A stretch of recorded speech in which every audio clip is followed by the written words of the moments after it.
Let's get started. This will show you how to perform basic tasks with the PaLM API.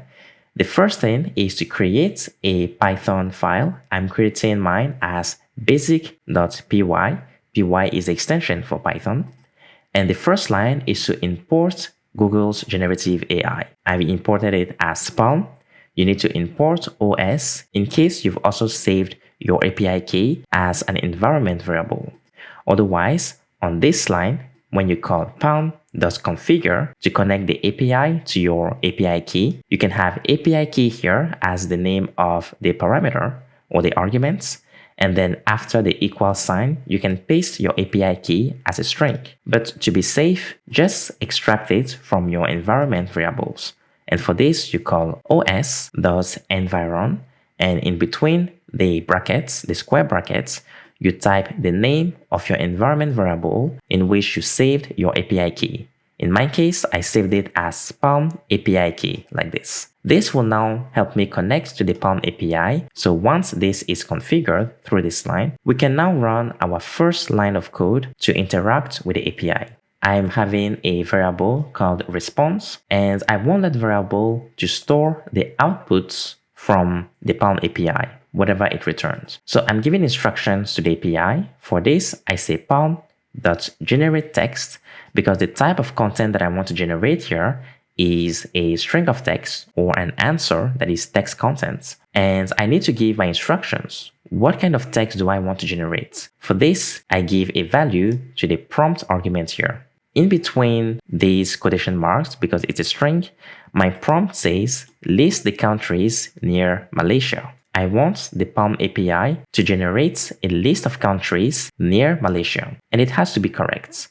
So whatever it returns will be stored inside of my response variable, and then here I can call the print command in Python and pass it my response variable to see what the PaLM API returns. So let's go here, drop down on this mini icon, click on run Python file, and now it's executing my file called basic.py, and we should see the outputs of the PaLM API. Now what you see here looks very messy, but we also have this here, result equals Brunei, Indonesia, Philippines, Singapore, and Thailand. So if I want to get only this part of the outputs, I can simply go back up here inside of my code and I type response.results. And then once I do this, let me clear my commands line here. I can type my clear commands to clear my commands line. And now let me drag this up and run this file again. Now it returns me a list of countries near Malaysia in text formats. And you see that it's a list because it has these asterisks near the answers. And this is actually accurate. So I'm currently in Malaysia and these are the neighboring territories. I'm going to comment out these two lines of code and we can move on to our next example. So if I want to print all the models available to me with the PaLM API, then I can run these commands. And I need to say that this line of code, this snippet is from the documentation for the PaLM API. So you can grab this online on the platform and paste it here in case you feel lazy to type it out. First, I import print here, pprint. Technically, I could move this line up here. I always like to have my import statements all in one like this. And then here I'm saying for each model in the list of models accessible through the PaLM API, I want to print them via their display name. Let's run this command, but I want to clear my terminal first.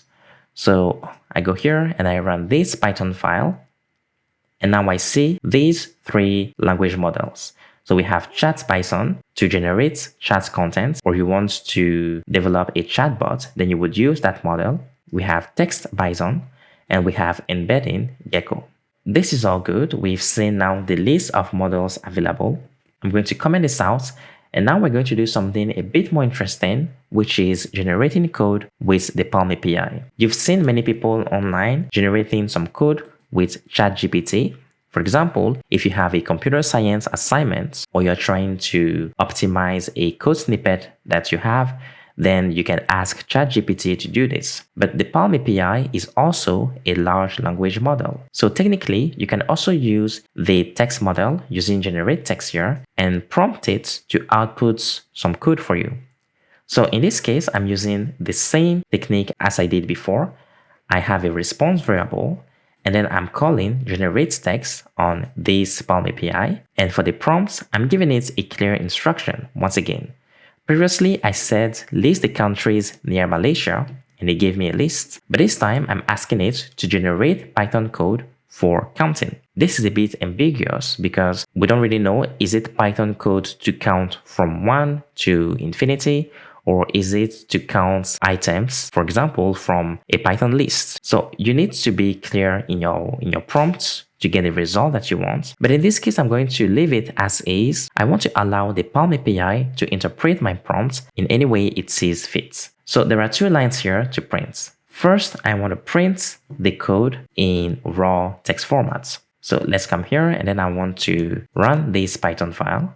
So this here is basically the code for Python, but it's not very legible. It's hard to read, and it's all in a single line. So what I'm going to do instead is remove this line, and I'm going to print using the result attribute as we did before. Now I'm calling print.result. First of all, I'm going to clear my terminal, and now I'm going to run this file again. And this here is the code that we want. The name of the language, in this case, it's Python code. And there you have your code. So we create a function called count, define the count function. It takes in an iterable, so it could be a list. And then we count the number of elements inside of that iterable. We start with the variable at 0. And then for every element inside of the iterable, we increase our count by 1. When we are done with this for loop, meaning we don't have any elements left to include in our total, we return the counts. And that's the full code here. So if we want to test this, we can grab this piece of code here, and we can have a second file. So I already did this test here, and it's very similar. So previously, this is the output that it gave me. It's not always the same code that it will give you, even though you give it the same instructions. But for the sake of clarity, I don't want to confuse you guys. I'm going to paste this same code here. So now we have the new code. I just grabbed it from this space here. Inside of this Python terminal, we can run this. So this here is the function. It returns the count.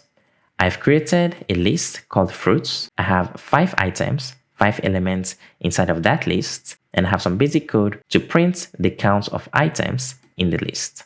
So let me clear this. And it says total is 5. If I removed 2 items from that list, it's supposed to say total is 3. And it says total is 3. So the code given to us by the PaLM API is correct. I hope this tutorial was straightforward and it taught you how to use the PaLM API with your own API key using Anaconda and your own Conda environment. If you like this tutorial, please subscribe to my channel, ask your questions in the comment section, make sure you turn on your notifications, and I'll catch you next time.